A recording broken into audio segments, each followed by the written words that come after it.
7月11号去应征的。啊，你怎么去找到这家公司的？报纸。看报纸的。对。然后你去应征当天，这个老板有跟你说工作的内容跟条件是什么吧？他只跟我说是塔吊的工作，然后要叫我那个带证件去，带我的双证件。要做什么？就是用保险。要保什么险？可能我不知道，他就直接跟我说要保险而已。要你的身份证影印本，这是在应征当天讲的吗？对。他就说叫我隔天带去啊。哦，隔天带去。对。啊，他有没有说你这个薪水？他还没说，他说叫我先做看看。好，他有说1400啊。当天他是说1400还是？1500，他当天是说1500，去做的那一天说1400。哦，正式上班那天就变1400。对。啊，这个你没有提出指引吗？没有。我就想说先做看看，他都叫我先做看看看适不适合。好，你可以大概简单讲一下你那一天怎么发生意外的？我就是要吊那个里面的那个塔吊的东西啊，塔吊下面的那个铁有没有？就是要吊出来外面。吊起来被吊梯啊，对啊。对，就是吊出来吊铁，然后吊出来外面，然后我就想说去帮人家，因为他的工作做好了啦，去帮人家就摔下来。就算我的工作做好了啦，然后我要去帮人家啦，然后结果我就想。是要帮同事就对了。对，我要帮同事，然后就从上面我就已经勾好，然后我要下来的时候就整个就倒下去了，就摔下去了。然后我倒下去的时候，就没有人扶我，就是我自己一个人慢慢爬起来的。边在那边看，专边忙他们的事，然后我还有叫他们还不理我。那你的老板知道你受伤有表示什么吗？然后老板他有表示，他说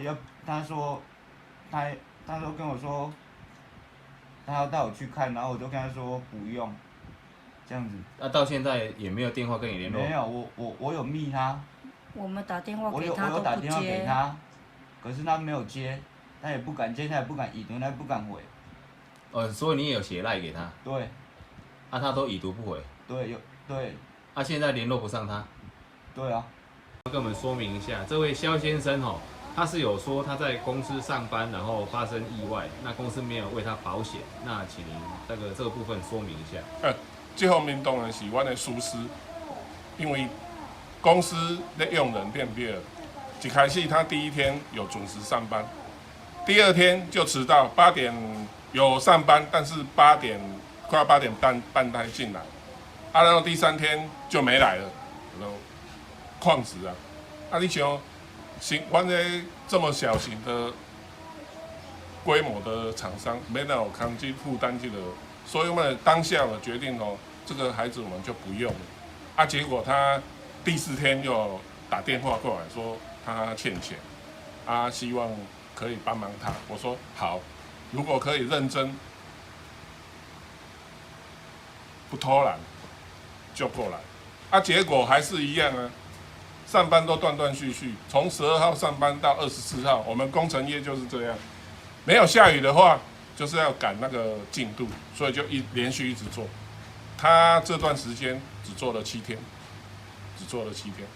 我们这个怎么调度？他这7天还包括好几天都是8点20几进来。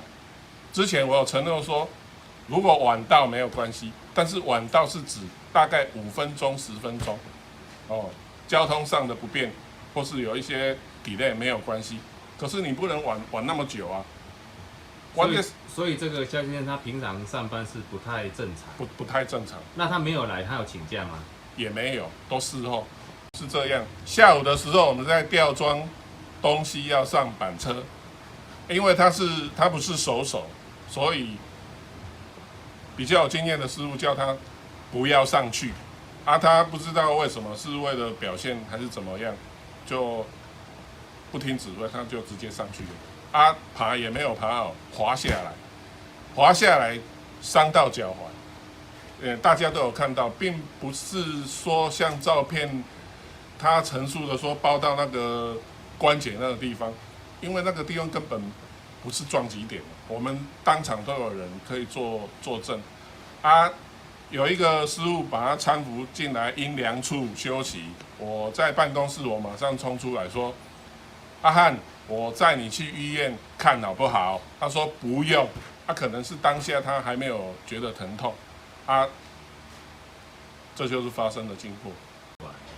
就我一开始就是隔天也有建议他说，上医院你就把隔日就把验伤单开出来。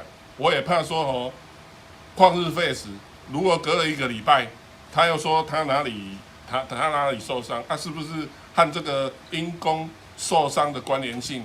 我怕会那个相关性会模糊。我当然是希望说他验伤单拿过来，我们去寻求那个劳资仲裁。就这样而已，很简单啊。他只上7天班而已啊，我不希望为了这样花费太多的精神，还有那个浪费司法的资源，就这样。水泥后面的那个地方摔下来嘛？有啦，爱套2楼悬。所以也买算塔吊嘛，对不对？你看伊这爱高度多少？米半悬尔。米5就对了。